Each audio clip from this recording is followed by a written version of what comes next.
Welcome back to WhoDooTV. I'm Hoosier. Next up on the Image Expo 2018 press coverage is Leviathan, and we got Nick Pitarra to tell us a little bit about it.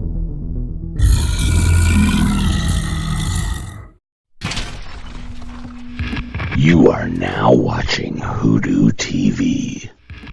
So yeah, Leviathan is a book with me and John Layman. John Layman, of course, is pretty famous for his successful image series Chew that recently wrapped up. This is, I think it's going to be his first big book coming back to Image since it wrapped. He's a real zany, fun writer, and it's me, one of the Nicks that work with Hickman. I'm the Nick that does the Manhattan projects, not the Nick that does East and West.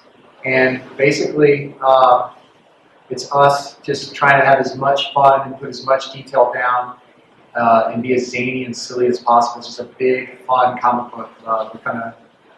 We got really great colors from Mike Garland. I say when he turns into stuff, it looks like polished up Skittles. It's fun, it's colorful. It's kind of like everything I want in a comic book when I go to a comic book store like when you're a kid. I mean, big, crazy, fun monsters. It's got a little love story in it, but it's really just we're ripping monsters out of hell and stomping millennials. So we're getting to have a lot of fun on the book together, and we're excited to finally get to announce it and talk about it with everybody. So yeah, if you have any questions, I'll love to answer them. Yeah, I know you were joking about getting contacted by Jeff Darrow's legal team, but I got an opportunity to see Mr. Darrow this past weekend, and I look at your work and I see where you're coming from, but I also see some very different tones and some very different things, and I just wonder, outside of Jeff Darrow, what were some influences for you that led you to head down towards that path, using that sort of image? Well, my lead-in guy, I was very fortunate to find him, is Frank Quietly, obviously. I'm a very big original art collector. I have about 40 of his originals. I've been collecting his work since about 2000, since I found it. And so yeah, for years when I was flipping burgers 15 years ago, I would save up a couple $100 and buy a page, and now of course I'm independently wealthy because of that, right? Right. No, not really. No. But from there, I was trying to draw like him, but Vin is Frank Quietly's real name. And he's so good, he's so like incomprehensibly good that I was falling short. And I went to a comic book convention and I met Mike Maringo, who's now passed away. But he recommended, since I was trying to do that aesthetic, look at a more simplified guy who kind of followed Mobius. And these guys are all branches of the Mobius tree presently. And he mentioned Seth Fisher. And then I found Seth Fisher's work, and it really showed me I can just have fun. I mean, I'm just drawing. It doesn't have to be this. It is labor intensive because I make it labor intensive, but I can be silly. I can put myself on the page. I can make silly jokes. I can go crazy if I want, because we're working for ourselves and we can have fun. And you see that in Seth Fisher's work. So his work taught me that. And then from there, I found Jeff third, and then I just realized that there's a maniac out there drawing his balls off all the time, and then like that kind of integrity and effort is something that I always aspired and failed to do. But I'm getting closer and closer with every project. And I know I'm not there, and I know I just look like a Darrow ripoff. And actually, that big spread that I posted, it says, Jeff Darrow forever. It's hidden in there. Good luck finding it, But I did that one on purpose because I knew it was going to be Jeff. The other stuff is really, the pages are very organic. The panels flow into other panels, and they're very snappy. The way they read is kind of like an Edgar Wright movie. And the way Layman wrote it in a very quick way, it's just letting me be very playful. So those are my three guys I love, and they're obviously all descendants of Mobius's style of art. The main thing they have for me is they put themselves into it. They do the integrity thing, or they put their own humanity in it. You always know when they're drawing something, but they also have a very high level of integrity. When I talk about integrity, I'm talking about the technicians, the Brian Bolins of the world, but they also can do Kirby.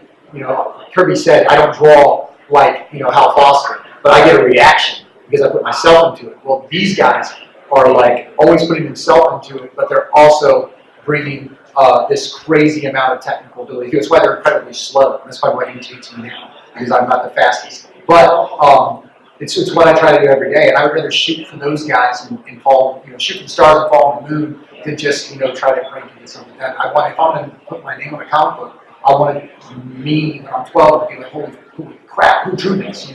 And that's always my goal when I'm drawing. And with this new project, it's my first one outside of Jonathan Hickman, who I usually collaborate with. I did the rendering here. We did some Marvel work. and for my first stuff, and of course we did Manhattan projects.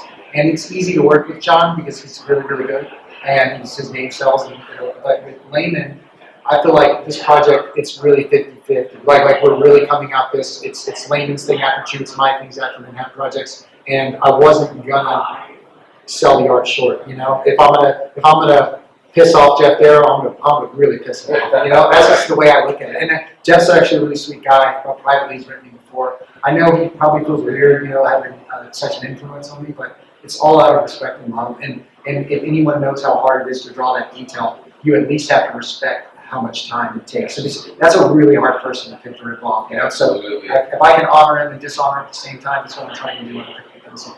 So yeah. That trailer was awesome. Yeah, I made that myself. Yeah, I made that myself. The colorist Jean-Francois. I'm gonna mess up the last part of the text. It's something B, but he colors Scotty Young a lot. But I follow him. I like his colors a lot, but he did not color them either. Mike Garland colored that, but he likes making techno beats on the side. And I was jamming him, and I was like, man, this would be great for a trailer. These are really catchy. So I hired him to make an original track for me for the trailer. So I knew where I stand in the industry, and so I wasn't going to have Nick Pitarra and everyone scratch their ass in their heads figuring out who I was. I was going to make sure I had an announcement, a little needed at least. So I like to meet Robert Kirkman and so it makes me happy. Awesome. And then, what about the joy of those creatures you're making? Oh, they're fun.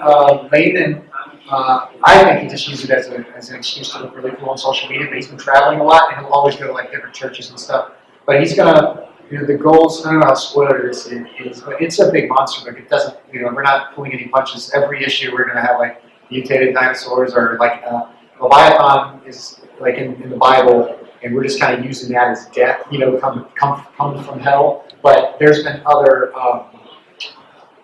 similar type monsters in other theology. So we're going to try to, I haven't finished, we're arguing on designs on those because they're in the later issues when they were starting, but those are coming too, and they're even bigger, and me and John are going back and forth with the designs, just the private stuff. So I don't know how spoilery that is, but it's a big monster book, so don't be surprised when you see big fucking monsters every issue. So yeah, that's pretty much it. Sorry, Nick, will this be an ongoing or is this a limited series? Right now we have 2 trades planned. The first trade, it's a love story, it's the hardest story. First, I can tell you the first 2 trades and how much we have planned. The first one is going to be called Leviathan, Till Death Do Us Part, and then the next one is Leviathan, Honeymoon in Hell. And it really depends on how good the orders are. I mean, obviously, we live and die by the numbers. The better the orders, we are really all doing really well because people support us with cheating Manhattan projects. This new book is us trying to do it again, and I think I'm doing the best work of my life, and so I hope the market is there, and the support is there. But in reality, most books have to be planned for no more than a trade or 2, and they have to see, because there's a lot of people, I know privately, there's guys that are on issue 6 or 7 and they're losing money, and they've got 2 more issues in the can coming out that they're going to lose money on. And so it really depends. If we're in a position like that down the line, then clearly, I have a family, right? I can't. But if it's lucrative for y'all, it's lucrative for us. It's like Manhattan Projects was and she was, then of course we're gonna do it to the bitter end. I'll probably die with all this detail. Like I don't want to think about going again after, but I would. Of course, if it's fun and people are loving it, it's why I picked up a pencil. It's what I always wanted to do. So why would you not? And so far, Image has been beautiful in promoting it and supporting us, and obviously flying me out for this to get to talk to you guys. So all the last piece of the puzzle is just for me to beg retailers, please order it, I guess. So yeah. And when is this coming out again? We're going to shoot to solicit after C2E2 within a month or 2. Thanks for watching, and we want to thank Nick for spending some time with us to talk about Leviathan. Also, make sure to subscribe to us here at YouTube. Also, check us out at Twitter at WhoDooTV. We want to thank our friends over at Outright Geekery. Check them out for all things geeky.